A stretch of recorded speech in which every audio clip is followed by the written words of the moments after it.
The richest tyranny on earth, the Kingdom of Saudi Arabia. The man in charge controls a $2 trillion pot of gold. He's Crown Prince Mohammed Bin Salman, MBS for short. Prince Mohammed Bin Salman. He's Prince Radical, the bringer of fancy new liberal policies. MBS, I suppose, offered for them the image of a young leader. Here was a newcomer that would offer new blood to the Saudi system. But there's a downside. Mohammed is very young. The way he acts like a teenager would act. He's impulsive, he's psychopath, he's narcissistic, and he is also suffering from grandiosity. And there's another problem. He's ruthless, and a ton of evidence says he may be an accessory to the murder of Jamal Khashoggi. We have strong evidence that it was a planned operation, not an accidental death. In the old days, 3 years ago, the royal court in Riyadh ring-fenced power. It provided checks and balances, but the system was atrophied. He has created the cult of MBS, in which those that surround him are not necessarily equals from the royal family, but men from the intelligence services. If he asks for something, demands something, they will not question it because they know that they themselves could be in danger. With his father, King Salman, suffering from Alzheimer's, MBS came to power 3 years ago.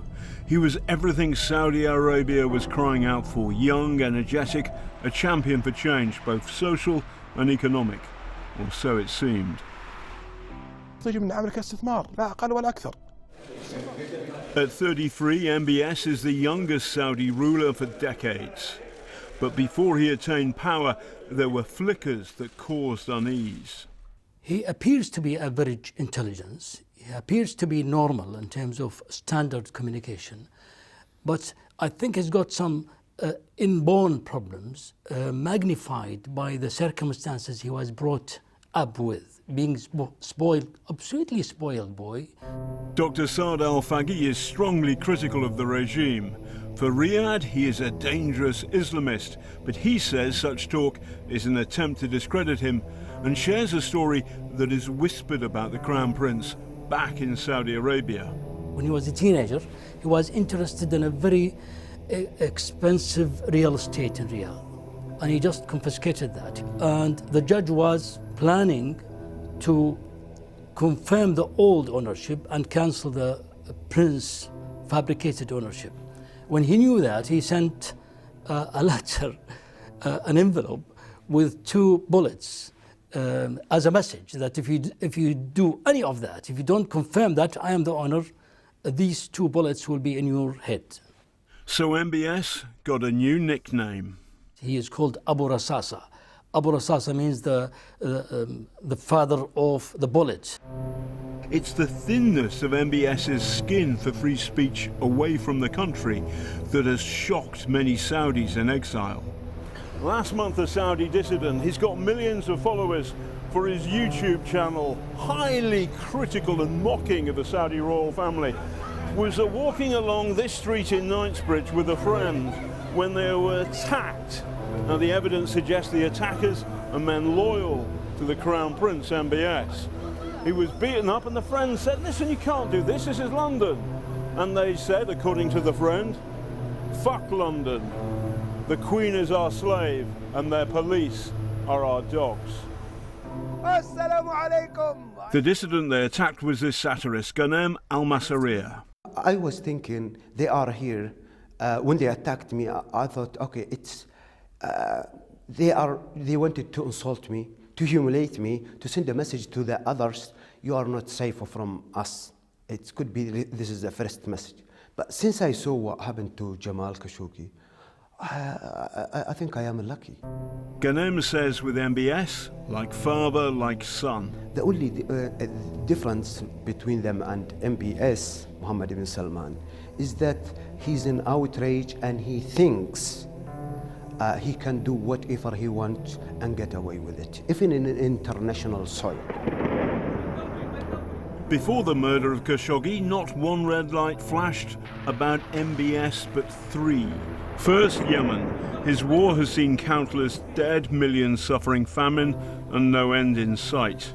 He thought, his inner circle tell me that he thought it will end in 2 weeks, and he rejected any advice from anybody that when you start a war on Yemen, you will never be able to finish it.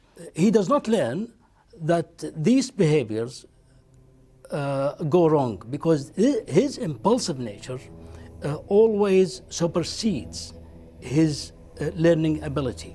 Second, last November, MBS forced Lebanese PM Saad Hariri to stand down. Third, 11 princes and others accused of corruption ended up in the world's poshest prison, the Ritz-Carlton in Riyadh.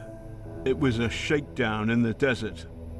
And then this month came the silencing of Jamal Khashoggi. If the Crown Prince is found to be connected to Khashoggi's murder. One effect of the murder is that now many in the West are being critical of the kingdom.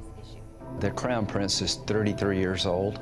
There's a reason you can't run for president until you're 35.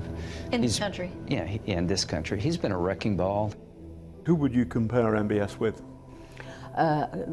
Immediately, Saddam Hussein comes to mind in the way he dealt with his opponents, and also, I suppose, in terms of erratic behavior, a liability to international interests and also the interests of his own society, Muammar al-Gaddafi.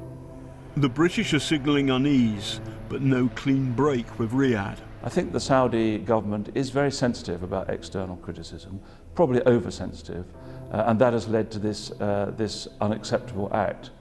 So there are many lessons they can learn. Do I think that the relationship between Britain and Saudi Arabia will be fundamentally damaged, will be radically altered by this event?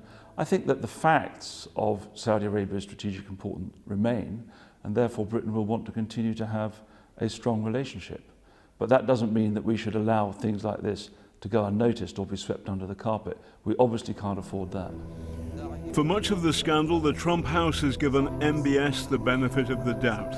Trump has boasted of Saudi donations worth millions of dollars. His son-in-law, Jared Kushner, is a close friend of MBS. MBS is in deep trouble now. And he is not betting on Europeans, he's not betting on his own people, he's not betting on the media, he's betting only on Trump. So his last resort to survive is Trump. Thus far, the Crown Prince's pitiless rule has cast a dark shadow not just on himself, but also on the houses of Saud and Trump. But $2 trillion is a lot of money, so its controller may well win through, though he be a common murderer or worse.